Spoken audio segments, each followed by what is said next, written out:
तो भारत की जो अंतरिक्ष मिशन है उसमें से एक और ऐतिहासिक उपलब्धि जुड़ गई है और भारतीय अंतरिक्ष रिसर्च ऑर्गेनाइजेशन जिसे आप इसरो के नाम से जानते हैं स्पेस डॉकिंग एक्सपेरिमेंट्स जो एस्पारडेक्स के नाम से दो सैटेलाइट को सफलतापूर्वक अनडॉक कर दिया है और इसमें अब भारत का नाम इतिहास में दर्ज हो गया।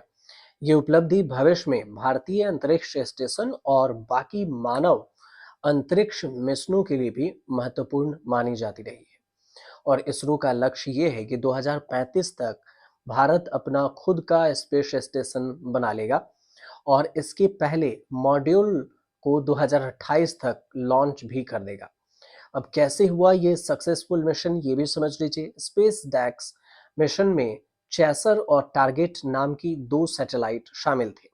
पहले चरण में चैसर सैटेलाइट ने टारगेट सैटेलाइट के साथ सफलतापूर्वक डॉकिंग की। डॉकिंग मतलब इसे अनलॉक किया, दो भागों को अलग अलग में वहां बांटा।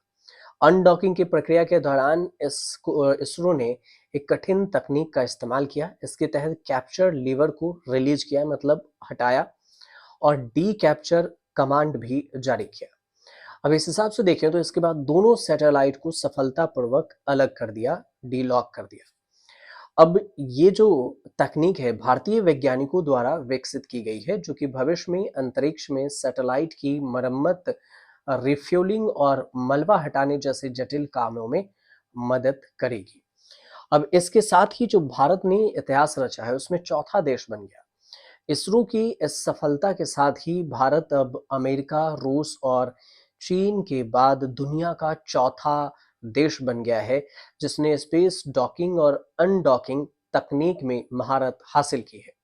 इससे पहले केवल ये तीन देश ही इस तकनीक का सफलतापूर्वक प्रयोग कर पाए और यह भारत के लिए एक बड़ी वैज्ञानिक उपलब्धि भी है जो भविष्य के अंतरिक्ष अभियानों के लिए मील का पत्थर भी साबित होगी। स्पेस डेक्स का जो महत्व है इसे भी समझना होगा कि क्या फायदा होगा इससे। इस तकनीक के जरिए भारत अब अंतरिक्ष में बड़े अंतरिक्ष यान मॉडल जोड़कर स्पेस क्राफ्ट बनाने में सक्षम हो गया है और इससे भारतीय स्पेस स्टेशन जो बास है BAS इसका निर्माण में भी मदद मिलेगा और इसरो के मुताबिक 2028 में पहला मॉड्यूल लॉन्च करने की भी योजना है जिसके बाद भारत 2035 तक अपना खुद का स्पेस स्टेशन बना सकता है।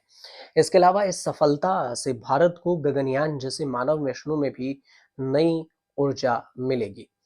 भविष्य में क्यों स्पेस डेक्स महत्वपूर्ण है तो इस मिशन में जो सफलता गगनयान है और चंद्रयान 4 जैसे मानव मिशनों का रास्ता साफ हो गया। इसरो अब ऐसी तकनीक विकसित कर रहा है जिससे पृथ्वी की कक्षा में छोड़े गए सैटेलाइट को वापस लाया जा सके और जरूरत पड़ने पर उन्हें रिफ्यूलिंग और दोबारा सक्रिय की क्षमता भी विकसित की जा सके। इससे गहरे अंतरिक्ष अभियानों और चंद्रमा मंगल पर बेस बनाने स्पेस में वैज्ञानिक प्रयोगों में मदद मिलेगी। इस पूरे जो सफलता है इसको लेकर देश भर के लोगों ने इसरो को बधाई दी। साथ में प्रधानमंत्री, गृह मंत्री ने भी इस पर बधाई भेजी है और राष्ट्रपति ने भी बधाई दी। इसरो चीफ तो इस पर खुशी जाहिर किए ही। फिलहाल ये छोटी सी जानकारी अब तक हमने पहुंचाई। अगर आपको अच्छी लगी तो हमारे चैनल को सब्सक्राइब कीजिए, शेयर कीजिए और कमेंट जरूर कीजिए।